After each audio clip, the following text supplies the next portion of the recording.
Hey, it's Garrick and welcome back to my channel. This is part 6 of my Tesla transformation. But before I begin, I do want to give out a big thanks to the guys over at Public Speedshop. These guys did an amazing job in wrapping my Tesla Model Y.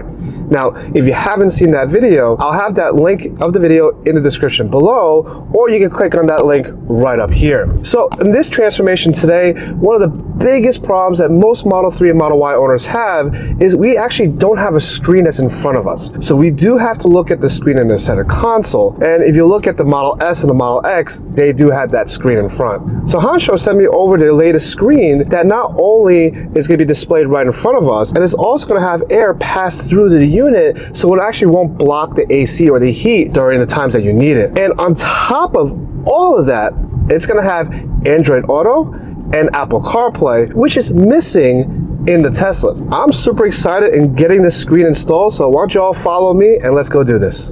All right, so what I have here is the Hansshow F9. It's a 9-inch touchscreen that's actually designed for Apple CarPlay and Android Auto. It does have a pass-through, won't block the air vents, which is gonna be a home run. Now, this is not suitable for the newer Model 3 Highland, so it's only gonna work with the current Model 3 and Model Y. This particular setup I haven't opened yet. Unfortunately, got a little damage from the packaging. You can blame on the US Postal or UPS or FedEx. I forgot who delivered it. But at the end of the day, it doesn't matter. It's here, and I am excited. So unbox this real quick. All right. As you can see real quick, nice little styrofoam. Gives you little instructions. They do have a little air freshener. And here we have some warranty information. All right, so we have here, looks like we got some powering cables and wires and tools here. And then we have a nice camera here. So this camera's gonna be really nice. It's gonna be a great setup. This is gonna be super important because our current car today do not have a front camera. So this is gonna be a useful tool. This is gonna be great when you're parking in tight spots. And this is gonna help you protect your front bumper. Beautiful screen, as you can see here. Unfortunately, it's not plugged in, but we'll plug it into the car momentarily. And as you can see here, we have multiple different cables here. It looks like we got power wire, we're gonna have a cabling wire, and so forth. Also, you do have a USB-C port here that's gonna allow you to upgrade it if you want. Other than that, you can also upgrade over the air as well. It is about 9 inches long. It's gonna give you a lot more space without obstructing view. There are some vents right over here, and this is gonna slide directly into the air vent. You can see some styrofoam here, give you some protection to the trim, and this is where the air is gonna come through. It's gonna come through here, it's gonna come out here, and it's not gonna block the air vent. So this is something that's been missing compared to all the screens that's been out in the market. This is a game changer when it comes down to convenience. Having air blown to my face is very, very important. And with this screen right over here, it's gonna accomplish both things. And giving me Apple CarPlay, which I really, really do miss in the Tesla. I do have it in my wife's car. I love it. I use it all the time. And this is gonna be super helpful for me. Beautiful. I love how everything looks so far. I am super excited on getting this installed. Let's get to the car and let's go do this. First we're going to do is detach the weather seal and remove the door jamb panels.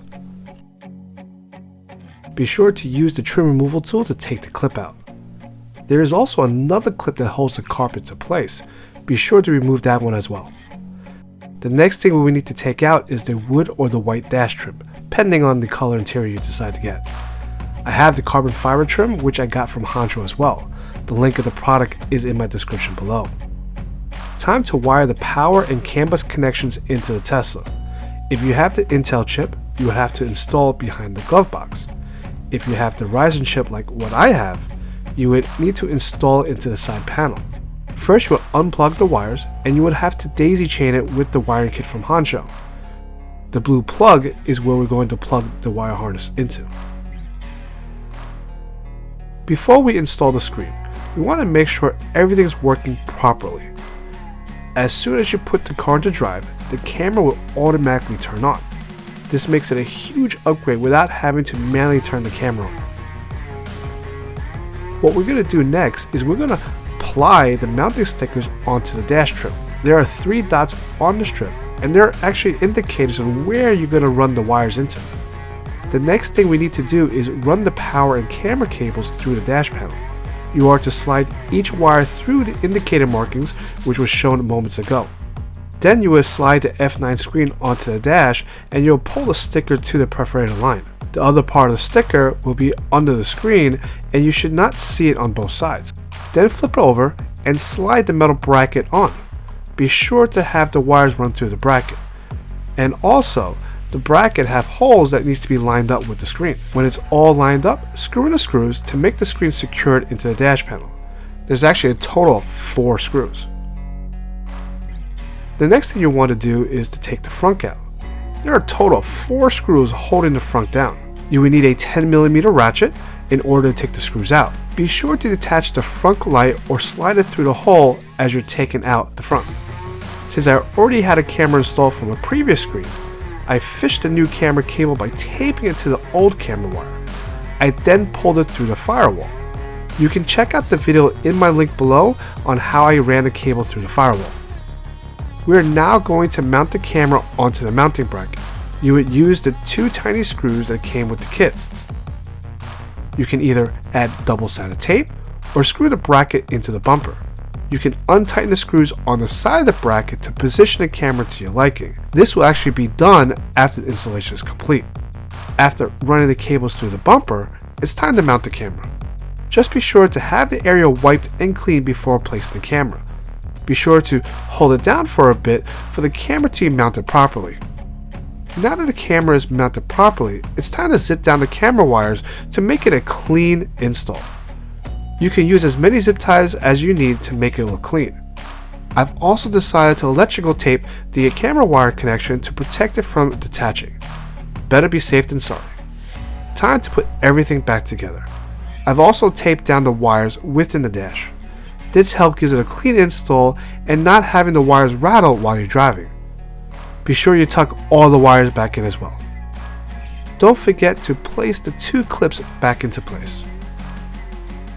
So I installed this yesterday. I've been playing around with it for a day, and I just want to share the pros and cons with this particular unit. You have a better understanding on exactly what this unit's all about. But I would have to say that the F9, it's actually really good screen. Let's talk about the screen real quick. I love the clarity of it. It actually looks really good compared to some of the other screens that's out in the market today. I actually like how big it is. It actually works really well with the Hansshow yoke steering wheel, and it gives me a lot more clearance here. And obviously, as you can see here, it is blocking the air vent in the back. So right now, the air is at its minimum. So what we're gonna do now is that we are going to blast the air a little bit to show you how much air is coming out. So at a 9, putting a tissue here real quick, the tissue is being blown up directly from the vent that's right underneath here. So let me just lower this so you can hear a little bit what I'm trying to say. So these air vents here, it's going to be able to blow air directly through here. And the way the steering wheel is set up here, if you notice, there's a big curve that pops up. The air from the air vent is actually going to come out, hit the steering wheel, and it's going to come over to your face. But overall, I think one of the biggest things that I love about this is also a touchscreen. You can play with the settings here, as you can see here, and the non-touchscreen screens, you would actually have to use your button here to change everything. As I'm ready to go, as soon as I go to drive, notice that the camera kicks on automatically when you put the car into drive. I love how the new system is set up where I don't actually have to hold a button to turn the camera on. This right over here will automatically turn on when you put the car into drive. As soon as you hit it roughly about 20 miles an hour, the front camera will automatically turn off. Now, if you want to turn on Apple CarPlay or Android Auto, you got these 2 icons here. Apple CarPlay is on top, Android Auto is on the bottom. Being the fact I have iPhone, I'm going to click on the first one.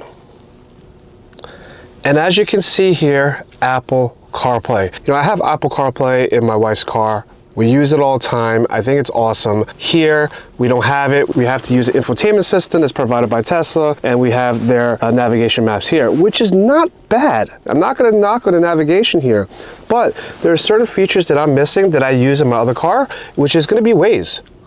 So Waze, right over here, works. Look at that. If you look at the screen real quick, you can see that the screen is on. I have Waze running right now. I'm actually headed out to Lowe's because I have a snowstorm that's coming in again in the next couple days, and my shovel broke in the last snowstorm. All right, so I'm gonna get some shovels, and I'm actually enjoying this screen. I think this screen is pretty cool. I mean, I love the fact that I can use a navigation screen in front of me here, and I can use everything else right over here, which is really nice. All right, just to give you another view angle here, this right over here, as you can see, camera's on. When it hits 20 miles an hour, the camera will turn off. And as you can see, my Waze kicked back on, which is really, really nice. I'm actually loving this setup so far. I am actually really, really happy with this. Let's test out the blind spot. You can see here, the little red light is blinked on the right-hand side of the screen, letting me know that there's a car in the blind spot. As you see here again, it worked out really, really well. All right, so I'm here at Lowe's. I'm looking to park my car. As you can see, I'm creeping. And as you notice that the camera's not turning on. In order to activate the camera when you're parking your car, you're gonna hold this button down here real quick. Hold it for a few seconds. And as you can see, your camera will be activated. And all you would have to do is just roll into your parking spot. And that will tell you how far you are when you're parking your car. Let me share why this is probably the best screen in the market today. And there's 3 reasons for it. 1, it's a touchscreen. 2, we have Apple CarPlay and Android Auto. 3, it actually has a built-in vent. Overall, the quality is pretty good. I actually really like how the display looks. And to be honest with you, I really do like how it's set up here. And as you saw, the blind spot works really well. The camera is super crisp. And I love the fact that the camera actually activates itself as soon as you put your car into drive, which is a really nice touch from Hansshow. But overall, this is one of the best displays in the market. I really, really do like it. Interested in getting this screen, you can click on the link and you can use my discount code below. And I hope you liked the video.